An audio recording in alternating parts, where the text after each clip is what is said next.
Good afternoon. My name is Rachel Pokrant, and I have the great privilege of serving as president of Umpqua Community College. On behalf of the board, faculty, staff, and students of UCC, I want to thank you for coming to this beautiful place to remember with profound sadness your beloved and lost family members, your friends, and the events of October 1st, 2015 that have impacted so many.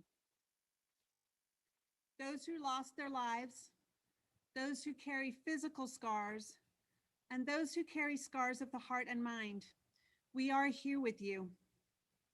Those who were your friends and your colleagues on that day, those in the community who supported and ached for you in the aftermath, and those who are new to this place, like myself, and we feel your pain, but we will never, never truly understand.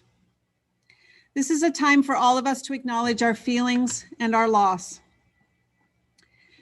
Bravery is the word that reflects what I've seen in my brief time here. We have proven ourselves brave enough to cry. We have proven ourselves brave enough to remember. We have proven ourselves brave enough to continue. We have proven ourselves brave enough to forge forward into the future. And we have proven ourselves brave enough to express joy in the work we do and in the students that will always be in our hearts. Robin Wilgus will now read the names of those who lost their lives, and Kelly Maha will ring the bell of remembrance.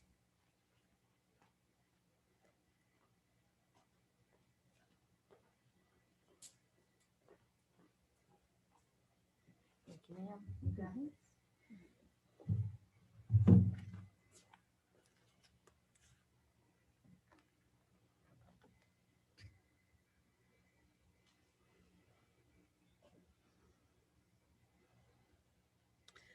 Lucero Alcaraz, a bright young woman with a promising future. Her goal was to become a pediatric nurse, a very demanding and rewarding career to embark on. As one of 6 siblings, she was considered the responsible one. Her older sister remarked that she knew Lucero would have gone on to do great things. A talented artist who was quiet and kind and had a promising future.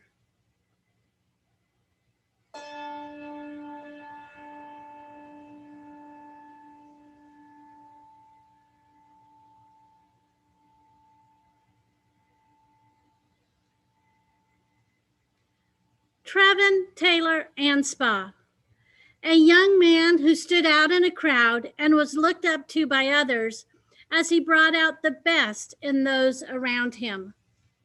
He was selfless and courageous and had a never quit attitude. His goal was to follow in his father's footsteps and become a firefighter. He is remembered as a friend to all he met.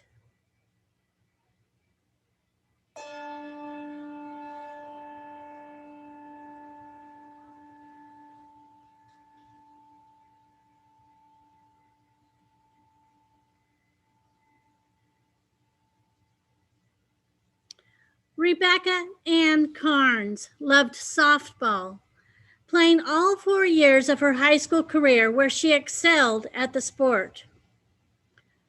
Her favorite hobbies were being outdoors, hunting, camping, and riding a 4-wheeler. Her goal was to pursue a career in dental assisting. With her genuine and easygoing, sunny disposition, she would have excelled in her career.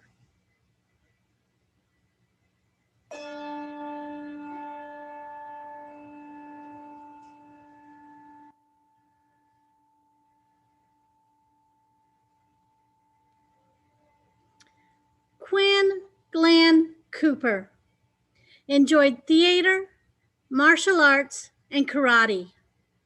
His funny, smart, and compassionate personality made him more than just a friend. He was more like a brother to those closest to him. Quinn believed strength meant genuine and caring. This is how he lived. He looked forward to pursuing a college education.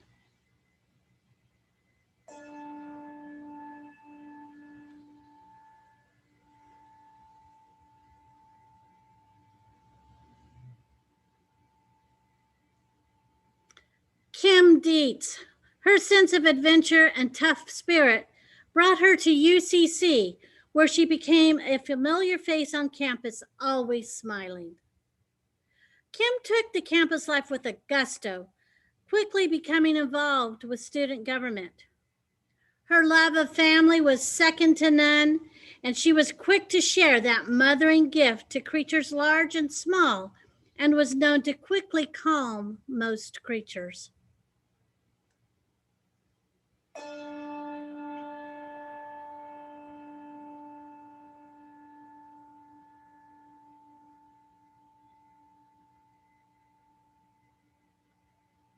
Lucas Ibel, the youngest of quadruplets, loved hiking trails, snow skiing, and building driftwood forts at the Oregon coast. His many interests moved him to join Future Farmers of America and volunteer at Wildlife Safari and Saving Grace Animal Shelter. It was his love of science that brought him to UCC in pursuit of a career where he was eager to follow his dreams.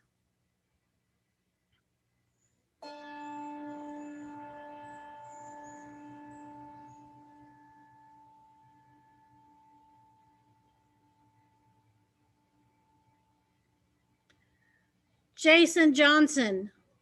His easy sense of humor and love of spending time with those closest to him made him the kind of man his friends could count on for support. He also had quite the mischievous side to him as well, and that became some of the funniest memories shared. Jason dreamt of serving the community through his service as an EMT, fighting for those most vulnerable.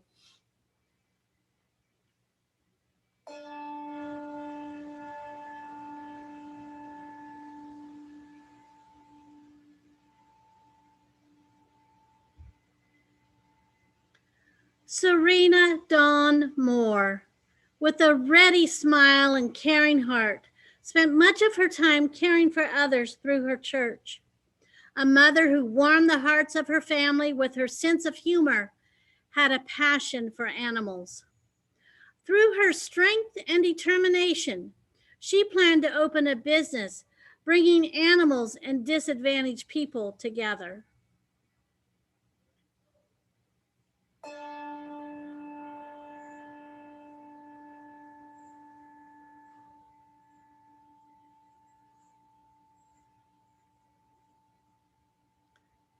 Lawrence Levine, a respected English professor at UCC, was passionate about writing, spending his spare time writing novels. He loved spending time on the North Umpqua River fly fishing also. His passion for fly fishing and love of writing led to an article he wrote on the subject to be published in Fly Fisherman magazine. The beauty of the North Umpqua was a favorite location, not only for fly fishing, but also mushroom hunting, sharing his bounty with friends.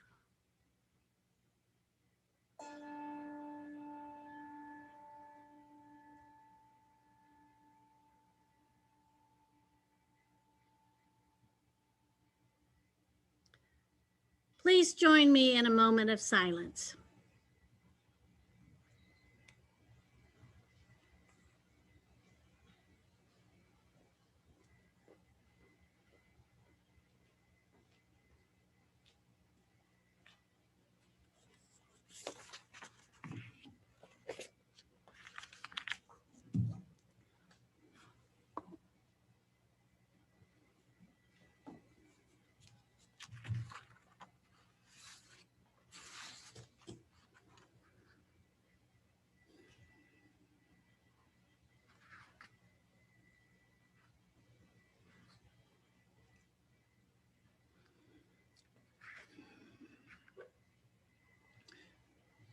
Good morning.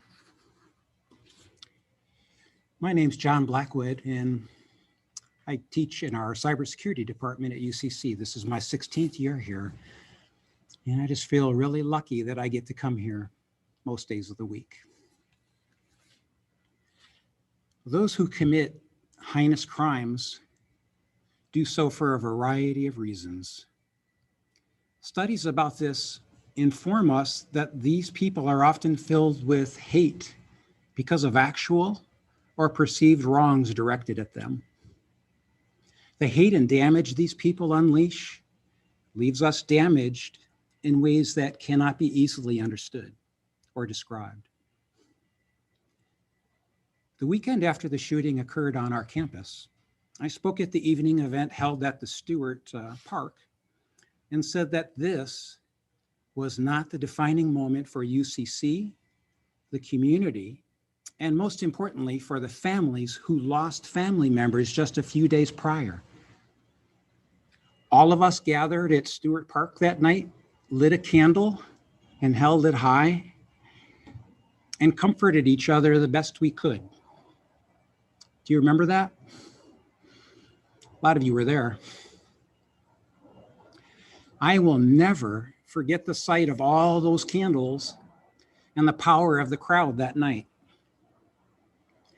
Back then, I believed that while we were broken in spirit, I also believed that we would, all of us, eventually experience the need to honor those lost by somehow trying to get back to caring for ourselves, our families, and our friends. I'm always humbled to learn about how others who experienced similar atrocities work to cope and help others. The strength, determination, and compassion they display inspires me to do more in my own efforts to help others. Next, I want to briefly share a story of how a small team of survivors from 2 Colorado shootings banded together to help others, and with the hope that you might be similarly inspired.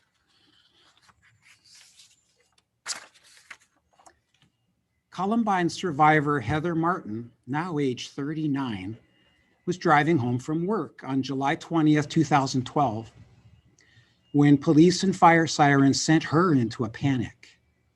The next morning, she woke up to the news that a gunman had killed a dozen people inside a movie theater in Aurora, Colorado. After coming face to face with her old feelings of grief, anxiety, and above all, helplessness, and after speaking with another Columbine survivor, Jennifer Hammer, they decided to start the Rebels Project support group, named after their high school mascot. They immediately got to the work of helping people. Over the years, more than 1,000 survivors from over 60 mass traumas have joined the Rebels Project, and many attend their annual weekend-long event to learn techniques that help them cope with their own trauma. The project also provides a private Facebook group so that people can help each other outside of their annual meeting. Their work continues as the Rebels Project hopes to reach even more survivors by starting local support systems throughout the United States and by creating a network of mental health professionals who specialize in mass trauma. They're searching for the funding, and I sure hope that they get it. After October 1st, 2015, people from all over the United States, indeed the world, reached out to me, including survivors of the Colorado, Newton, and Virginia Tech shootings. They wanted to help any way they could.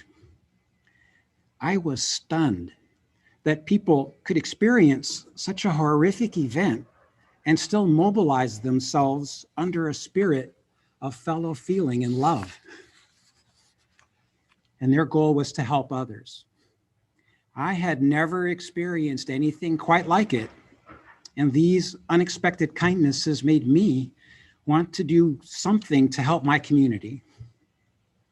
Not too long afterwards, UCC's president at the time, Rita Calvin, asked me to join the local UCC Strong committee that was formed to support survivors and their families with the funds generated from the creation of welded signs by a man I am deeply privileged to call one of my former students, Justin Trexel. Justin's work raised over $140,000, and all of the funds, every penny that he and his team of workers raised, were donated to the UCC Strong project. Justin's work was supported by a number of Roseburg businesses, and I was part of a large group of locals who did their level best to disperse the funds to the people and families affected by the shooting. Justin's work is just one of many examples of local people banding together to help and support our families and community, all after experiencing what was likely the most traumatic event of their lives. I'm still humbled and strengthened by what these people and companies did. In conclusion, our local newspaper wrote that, quote, "Sometimes the only viable response to unthinkable darkness is to light a candle," end quote. My hope today is that these examples and the memory of our raised candles when we stood together may comfort all of us as we continue to carry on the best we can in honor of those we lost on October 1st, 2015.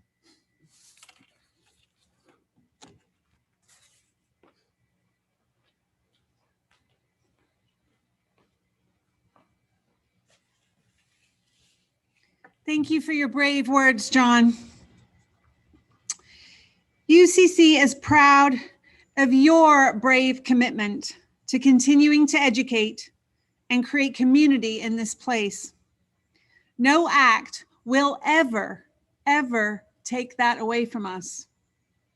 In the name of those who are lost to us, we continue to educate and we continue to transform lives and enrich communities.